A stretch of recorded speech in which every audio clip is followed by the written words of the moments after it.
رحمتی پدرمو خدا رحمتش کنه یک مثل میزد، یک مثل میگفت، تمثیل، که یک مرد در کدام مملکت زندگی میکرده است، بیچاره فقیر کمبغل بوده است، بسیار تحقیرش میکردیان، مسخره. وقتی که آدم کمبغل و فقیر باشد، با اندک سودلو باشد، متاسفانه بعضی مردم مغرور ابله با او تحقیر میکنند، استهزا میکنند، حظ شوخی‌های بی معنی با او میکنند، بسیار رنجش میتن، بعد غضبش میکنه، میگه از قهر شما را حاضر خارج میشم، میگه میرم بابای خوجای خیز را میکوبم، دعای حضرت هم میگیرم، طلب میکنم که دولتم بتا صاحب دولت صاحب ثروت میشم، میگردم میام، بعد میبینم که کی را میخنده، به همین نیت ای خونش خارج میشود، در راه میآید که راه تمام میشود، لبی بحر میآید، قدر طرف چپ راست میرود که همه جا آب گذشته نمیتونه، بعد مستر در لبی آب میماند. اگه این تمثیل است بشو، این مسئله، این حقیقت نداره، مسئله است. یک نهنگ غذای ازیدی در هم لبی آب پیدا میشه، نهنگ به گفتار میاد، میگه کجا میره، چی جشته؟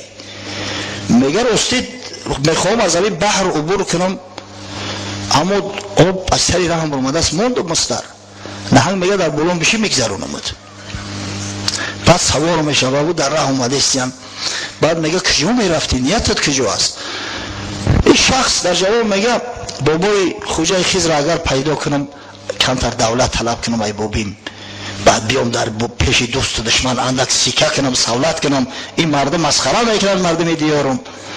نهنگ میگه وقتی خیز را دیدی، خیز را علیه السلام دعا و سلام ما را برسانو، التماس که ای بابیم بپرسش که سبب چی است که من سالهای پیش در یک روز 5-6 ساعت شکار میکردم، سیر میشیدم، باقی مانده روز استراحت میکردم، امروزش یک شبانه روز فقط در شکار هستم، هرگز سیر نمیشم، سببش چی باشه، چی علت باشه؟ این قبول میکنه، خوب میگه بعد خواهش خودم خواهشی ترم میرسانم و میآید. از بحر اون طرف یک شهری بسیار کلان بوده است، شهری بزرگ، پادشاه شهر شخصی عادل، غریب نواز، هر غریبی که می در آمده است شاه شخصا خودش مهمانش میگرفته است. این بیچاره کمبغل غریب مهمان میگیرد، هر دو می نشینند، بعد طعام خوردن و سوالش میکنه که عزم سفری کجا داری برادر؟ بعد کیسش میکنه میخیل. پادشاه شهر میگه منم یه مشکل دارم، هیچ که در دنیا بی پرابلم نیست. میگه وقتی که بابی ما دیدید التماس که همین با سؤال ما یک پاسخ گوید که پدر من در یک سال 10 نفر حکم قتل، حکم اعدام داد، به حد سیاست داشت که کسی جرأت نمیکرد که فتنه زد. من هر سال زیاده از 100 نفر قتل میکنم، باز در این گوشه و بعضا در گوشه دیگر مملکت شورش ها برپا میکنن، قیام میشود، برزیدم اغوا میاندازن، سببش چی باشد؟ خوب گفت اگر دیدمش قبول میرسانم سخنی ترم. قیصه کوتاه میآید. یک روز در بیابان با عذاب رفته است که یک موش سفید میبینه، در پشتارش یک کلواری وزنین، مردک خوب دست خچم میآید، میگه بیا بابا یاردمت کنم، میگیره کلوارش در سری ارقام اندازه پشتاره میکنه، در راه میآیم، بعد سوالش میکنه، مسافر میپرسش که بچم کجا میره، چی نیت داری؟ بعد قصهش میکنه. وقتی قصه میکنه میگه همون خضر علیه السلام منم انشاءالله به مرادت رسیدی. خب بعد سخن او مردم هم میرسونش که همون یک ماهی بعد التماس کرد که از بابیم سوال که من احسیر نمیشم، سببش چی باشه؟ حضرت خضر میگه که وقتی که ماهی رو ملاقات کردی بگو که دوای تو استعمال کردن روغنی ابلهترین احمقترین مردم، همه که خوردی انشاءالله شفا میابی، به همون شکل اصل اوله میگردی. بعد شاه در نزدش ذکر میکنه که همون شاه هم التجا کرد که خبری ما را برسون. سؤال شاه وقتی میگه به شاه بگو که تو زن هستی، زن، پدر تو مرد بود، از این خاطر همه 10 نفر هم که میکش سیاست داشت، تا از بس که زن هستی 1000 نفر هم که بکشه حتما شورش میشود، اگر چند مردم خبر ندارن اما تو زن هستی، آخی زن سیاست ندارن. بعد این مردک بسیار شکرگزاری میکنه، روانه میشه، میگه بیای عقلت بتم. بسیار سروسیمه بد بدای دولت دادم بیای عقلتم بتم. میگه بوبی ما عقل خودم معمول همی زیادی کرده استای ای بسیاری عقل به همه حال غلطی بگیم تامی دولتم بته ایشالله عقلم کافی است بس است بس آدم میکنه. گفته مرداد همه عقل پیشروی دولت بیو کمتر عقل تام بتم که همون دولت محافظت کنی. گفت نه بوبی تامی دولتم بته ای زیاد ایت طلب ندارم. خیلی گفت دولت دادیم آمد به شهری همون ملکه در اومد. بعد در خلوت قبولش کرد، احوال پرسیش کرد که دیدی بوبی ما؟ گفت دیدم. پرسیدش گفت بله. چی گفت؟ گفت بوبی میگه که تو زن هستی ایامی خاطر سیاست نداری. ملکه گفت با این زن بدن ما را کسی نمیدونست.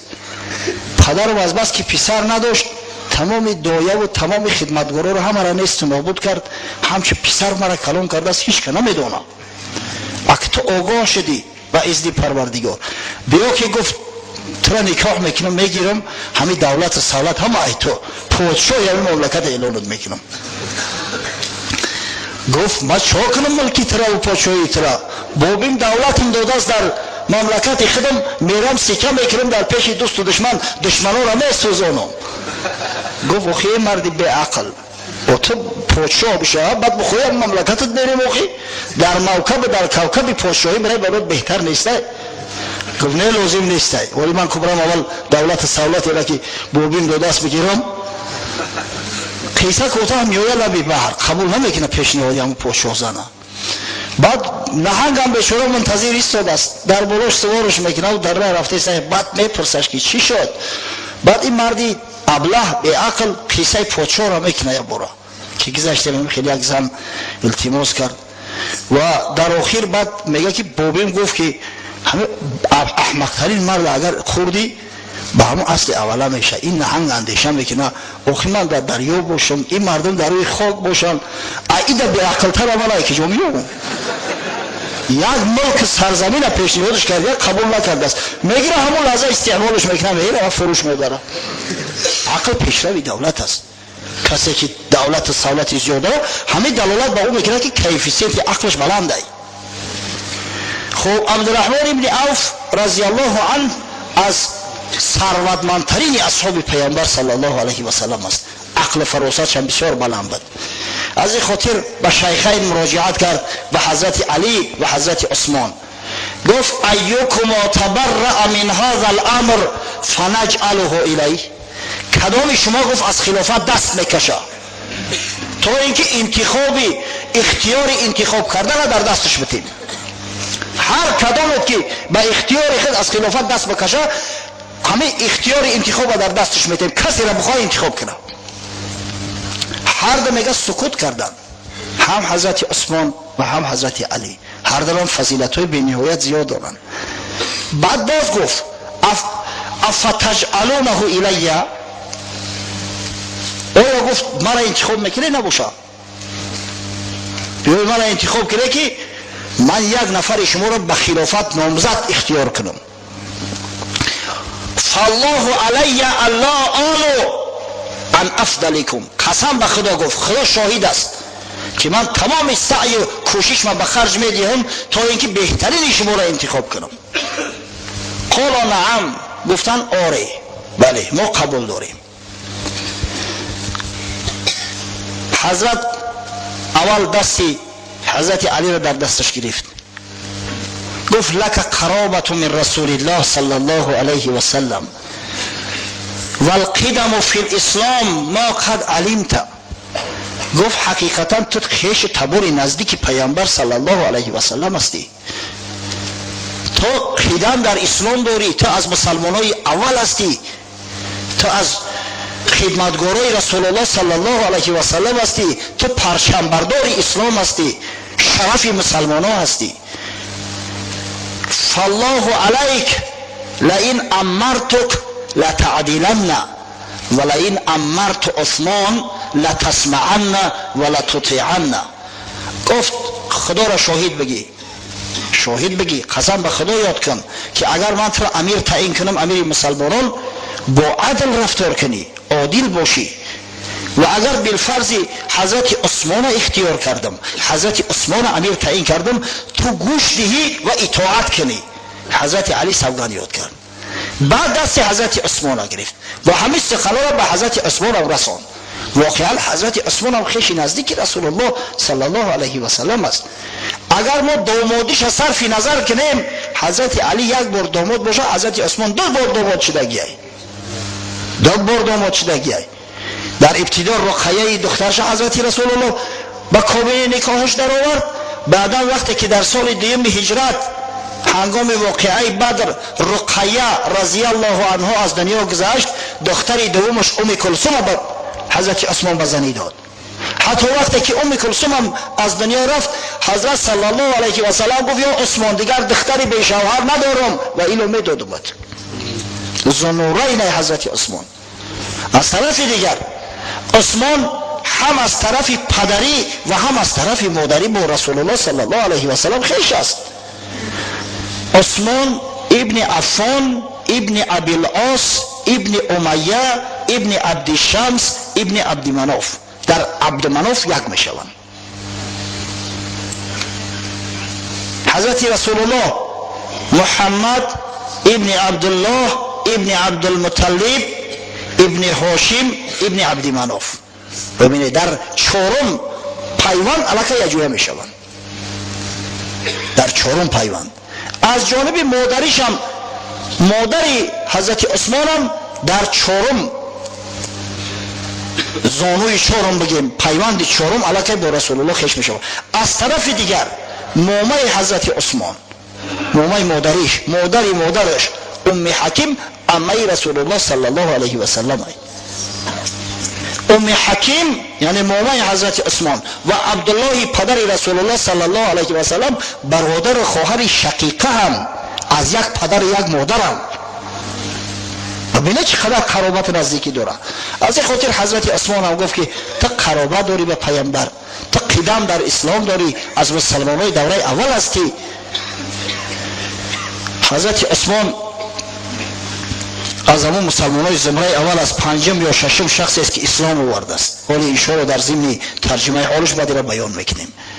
از این خاطر گفت تو قسم یاد کن که اگر من تو را امیر تعیین کردم به عدل رفتار میکنی و اگر بالفرض حضرت علی را امیر تعیین کردم و با او بیعت کردم اطاعت میکنی. حضرت عثمان هم این قسم را به زبان راند.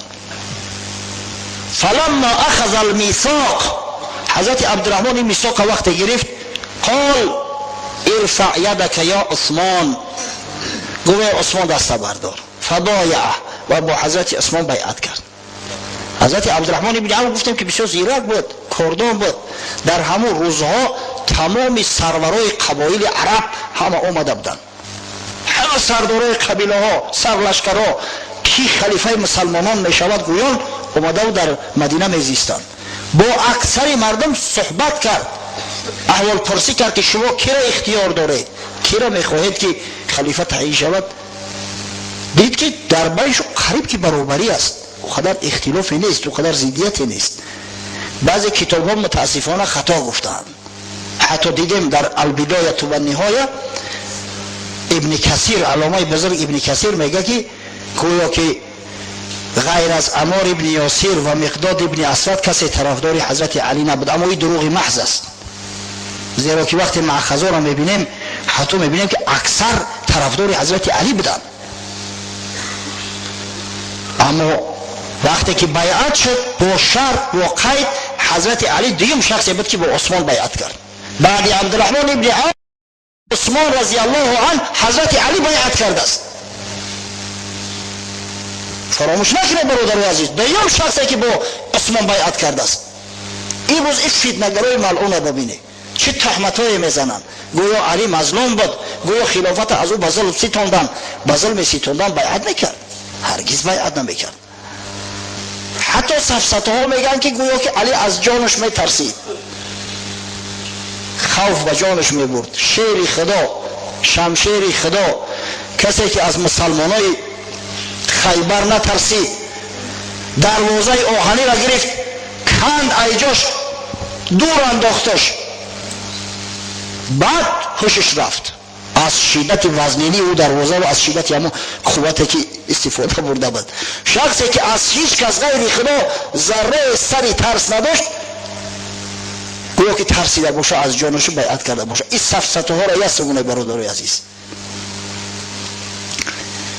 چند گوی مرتضی مظلوم بود، از سیاست راندن محروم بود. چون علی شیری حق است تاج سر، ظلم نتوان کرد با شیر ای پسر. ای بنامه داری که بگوی مصطفی حضرت مرتضی علی مرتضی مظلوم بود محروم بود.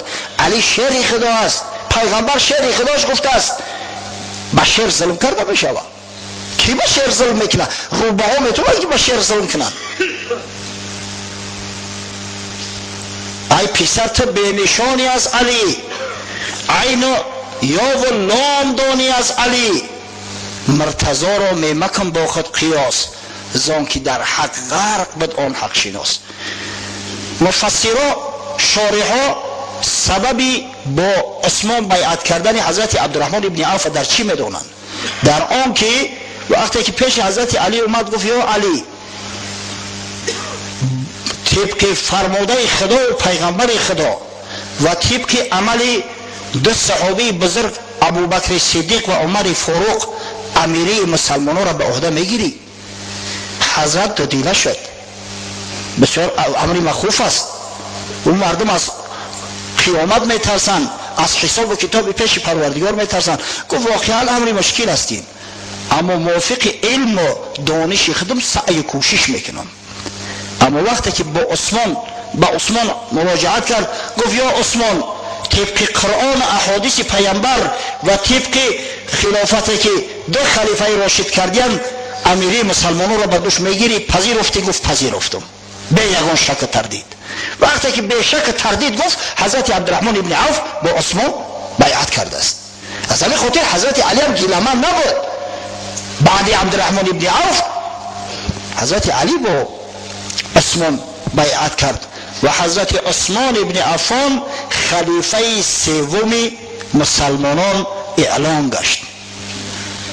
خب اکنون میگذاریم به بعض فضایل حضرت عثمان و به ترجمه حالش انشاءالله تا به زمان فتنه ها و نهایت جام شهادت نوشیدن حضرت عثمان رضی الله عنه. حضرت عثمان از عشره مبشره است، از کسانی هست که پیامبر صلی الله علیه و سلم در وقت زنده بودنش ایشان را بشارت بر جنت داده است. دلیل ها به نهایت زیاد هستند در این موضوع. حتی اگر دلیل های صراحتاش یک سگذاریم، دلیل های دلالتی هم به نهایت زیاد است. حضرت صلی الله علیه و سلم فرموده بود من یحفر بئر رومه فله الجنه. هر کسی که چاه رومه را از برای مسلمانان کسب میکند، بر او جنت واجب میگردد، او داخل جنت میشود. بئر رومه یا چاه رومه شیرین ترین آب مدینه است. در دست یک یهودی ملعون بود، آب با پول به مسلمانان میفروخت. حضرت عثمان هنگام همون تازه و حفریات چاه به همون یهودی مراجعت کرد و بیا من قطعیت شریک بشم، یک حصه سهمیه های همی چاه هم بخرم. پول به نهایت زیاد پیشنهاد کرد. به بعض روایات حتی میگن 30,000 دینار داده است. یهودی را هم شریکش گرفتش، یعنی که نیمی چاه از حضرت عثمان بود، نیمی دیگرش از یهودی. بعد حضرت عثمان گفت بیا نوبت را تقسیم کنیم، یک روز تو صاحب چاه هستی، یک روز من. قبول کرد. او یهودی هیچ وقت راضی نبود که حقیقت چاه در مسلمان ها بفروشه، اما زیرکی و کاردانی حضرت عثمان ها ببینه. یک روز یهودی صاحب چاه میشد، آب میفروخت، روز دیگر نوبت حضرت عثمان میشد، آب چاه بر رایگان با مردم مسلمان میداد. و در همین یک روز مسلمان ها هم خدر آب ذخیره میکردن که بر روز دیگرشون برسه. دیگر هیچ کلام خرید آب غیر یهودی ها. یهودی دید که احوالش بد بشود، یگان فایده و منفعت ناومده است در دست، خودش اختیارا پیشنهاد کرد گفت بیا حساب برام بخر، بیا سهمیه های ما را بگی جا مخلص شود. حضرت عثمان چاه خریداری کرد و در اختیار مسلمان ها تسلیمش کرد. و پیغمبر گفت هر کسی که شاه رومه را در تصلیب مسلمانان وارد میکند برای او جنت واجب میگردد و این شخص حضرت عثمان بود. در حدیث های صحیح اومده است، بخاری روایت میکنه، در تعلقات بخاری اومده است که پیامبر صلی الله علیه و سلم فرمود من جهز جیش العسره فله الجنه. هر کسی که لشکر اسره، لشکر مشقت مجهز میکند به اسلحه، به خوراکه، به لباسه، بر او جنت واجب میگردد. حضرت عثمان مجهزش کرد. لشکر اسره لشکر را میگن که هنگام حرب تبوک رسول الله صلی الله علیه و سلم جمع آوری کرد. چرا اسره گفته می شود؟ زیرا که اولا ماهی به نهایت گرم بود، میانه تابستان بود، به نهایت گرم بود، گرمی طاقت فرسا بود. ثانیاً اکثر مردم، همون شخصایی که با لشکر خیستن و با جنگ خیستن، قدرت امکانیت خریدن افضال جنگی نداشتند، قدرت امکان خریدن شتر یا اسب نداشتند. از این خاطر پیغمبر گفت هر کسی که همین لشکر اسره را کمک میکند، مجهز میسازد، بر او جنت واجب میگردد. در روایت صحیحه اومده است حضرت عثمان آورد به بعض روایات 1000 شتر، 50 اسب بادپا و 1000 سکه طلا، 1000 دینار آورد در دامن پیامبر صلی الله علیه و سلم ریخت. حضرت صلی الله علیه و سلم گفت بعد دیگه ان شاء الله عثمان در یگان خطر نیست، یگان خطر بر عثمان تهدید نمیکنه. هیچ وقت شیطان عثمان رو وسوسه کرده و از راه حق منحرف کرده نمیتونه. ان شاء الله عثمان گفت جنتی است، بشارتی به جنت و دستش. شما تصور میکنه این چه عمل؟ اگر در خواب پیغمبر خدا صلی الله علیه و سلم رو ببینیم اینقدر خرسندی میکنیم و شادی میکنیم پیغمبر رو در خواب دیدیم. اگه شما حال مرد را تصور کنید که حضرت رسول الله صلی الله علیه و سلم در زندگیش بیعت کرده است، اونایی که با پیامبر مبایعت کردین و بیعت کردین، اونا با خدا بیعت کردند. در قرآن خدای بزرگ گفته است این الذين يبايعونك يبايعون الله يد الله فوق ایدیهم. اون مردایی که با تو بیعت کردن، با پیامبری تو بیعت کردن، با تو عهد پیمان بستن، با خدا به عهد پیمان بستیان. ید الله فوق ایدیهم، بالای دست اونا ید خدا است. ید خدا، دست قدرت خدا بالای دست اونا است. خدا اونا را کمک میکنه. تصور کنه که مرد را پیامبر صلی الله علیه و سلم در وقت زنده بودنش بشارت داد که تو جنتی هستی، تو داخل جنت میگردی. مرحمت بیایید راه بکشوی بچو. راستی دیدید که کمک کردن از نظر مالی مسلمانان را چی فایده و چی منفعتی داشته است که حضرت عثمان به خاطر آن که همون سهمیه های چاه خرید، به خاطر آن که لشکر اسره را مجهز ساخت، پیغمبر خدا صلی الله علیه و سلم براش بشارت جنت داده است.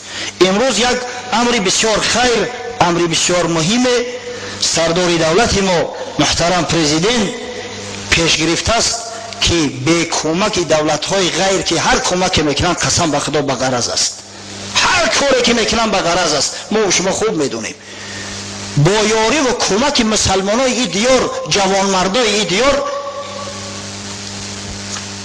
ناب راغونه، نیروگاه برقی آبی راغونه که انشالله اکثر مشکلات جامعه و مملکت ما را حل میکند سازند. از این خاطر سهمیه ها را خارج کردیان. الحال جانشین رئیس ناحیه برادرم در مجلس شرکت داره، راستی فامیلش میدونم و نامش نمیدونم. نامتون چی است؟ ناظر شاه، برادر ناظر شاه شرکت دارد.